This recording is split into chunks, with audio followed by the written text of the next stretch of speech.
Não sabe inglês? Não tem problema. Nós dublamos para você os melhores tutoriais do mundo sobre tudo que você ama, agora em português. Isso e muito mais você encontra aqui no canal Tutoriais Gringos Dublados. Não perca mais tempo e inscreva-se agora mesmo para não perder nenhuma novidade.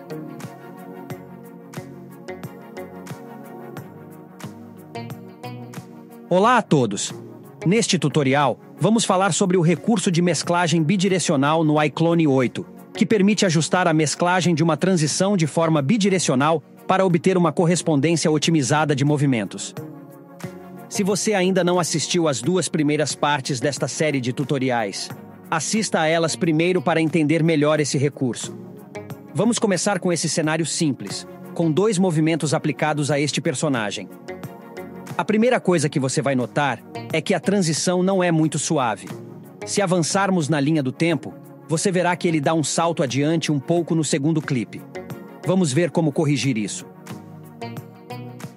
A melhor maneira de refinar a mesclagem entre dois clipes é pegar o segundo clipe e arrastá-lo um pouco para trás, de modo que ele se sobreponha ao primeiro, criando uma área de transição indicada por uma área marcada com um X branco. Você pode mover o segundo clipe um pouco para criar uma área de transição mais longa ou mais curta.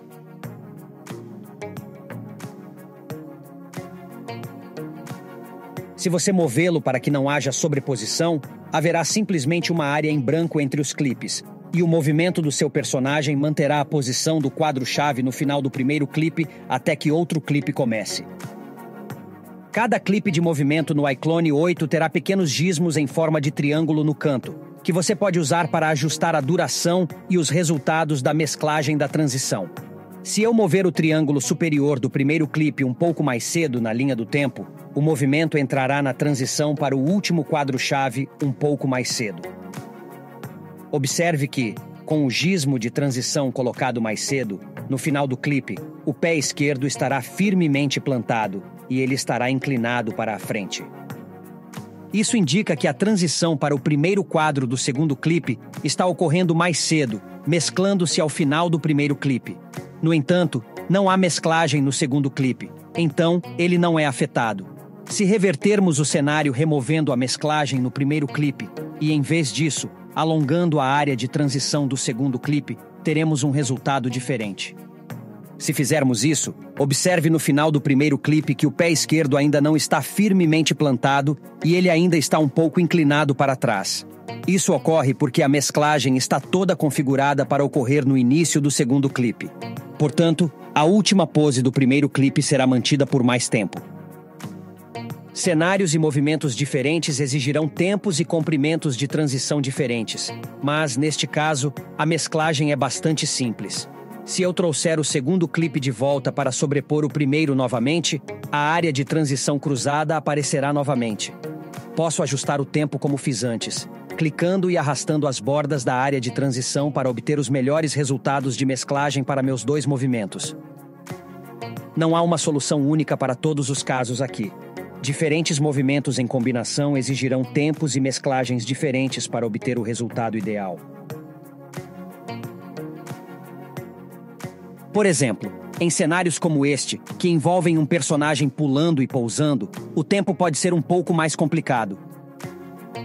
Se a área de transição for definida muito longa, o personagem terá uma descida flutuante e desajeitada até a posição de pouso. Em certos casos, como este, a transição pode ser bastante curta devido à natureza do movimento.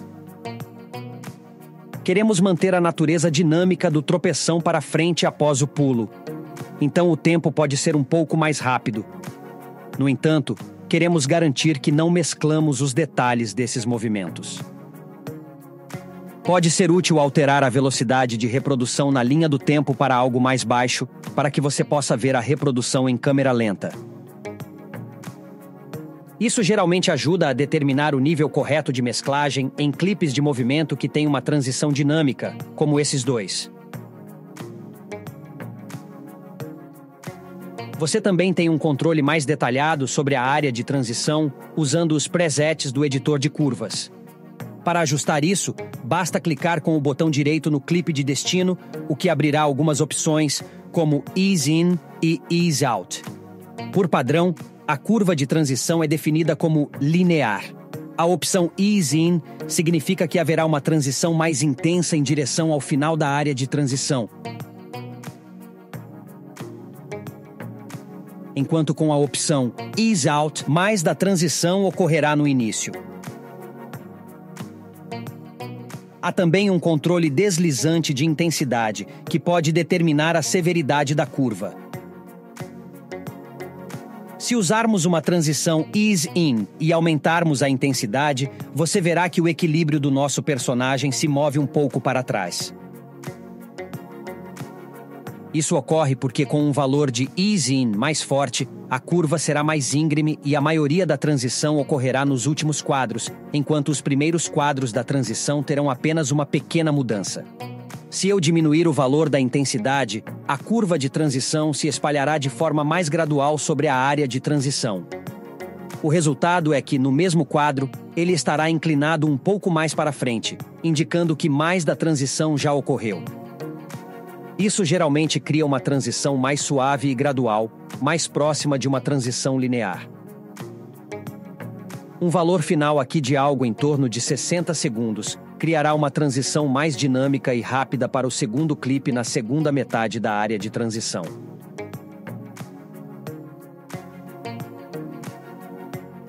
Vamos analisar novamente o cenário que tivemos no final do segundo tutorial desta série, onde nosso personagem estava mudando de direção e tropeçando em obstáculos.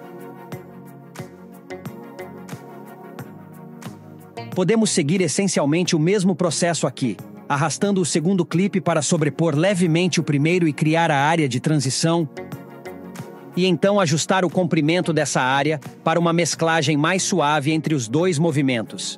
Essencialmente, você pode repetir esse processo para a maioria dos movimentos. Mesmo aqueles que são bastante diferentes entre si, podem ser facilmente mesclados usando essa e outras técnicas.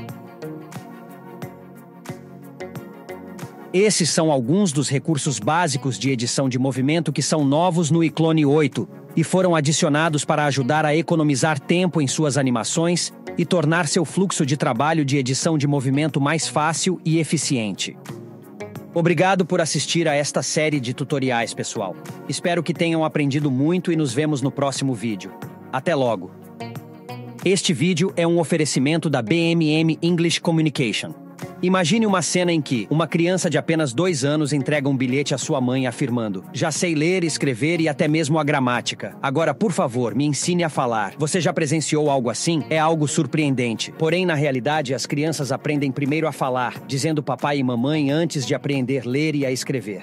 E se eu te disser que você pode aprender inglês da mesma forma que aprendeu português quando era criança? A BMM, com o seu método revolucionário, partindo do mais absoluto zero, você será capaz de alcançar a fluência na língua inglesa em apenas 12 meses. Descubra agora mesmo o nosso incrível curso online de inglês, oferecido pela BMM English Communication. As aulas são em tempo real e têm horários flexíveis, totalmente personalizadas para você e as suas necessidades. E temos uma oferta especial para você. Utilize o cupom de desconto Tutoriais Gringos Dublados 25% e garanta a sua vaga. Acesse o link do nosso WhatsApp no comentário fixado abaixo e obtenha mais informações. Não perca tempo, pois essa é uma oportunidade única de se tornar fluente em inglês e assistir este vídeo com o som original. Venha fazer parte da nossa comunidade de alunos satisfeitos e conquiste o domínio do inglês de forma rápida, eficiente e prazerosa. Inscreva-se agora mesmo.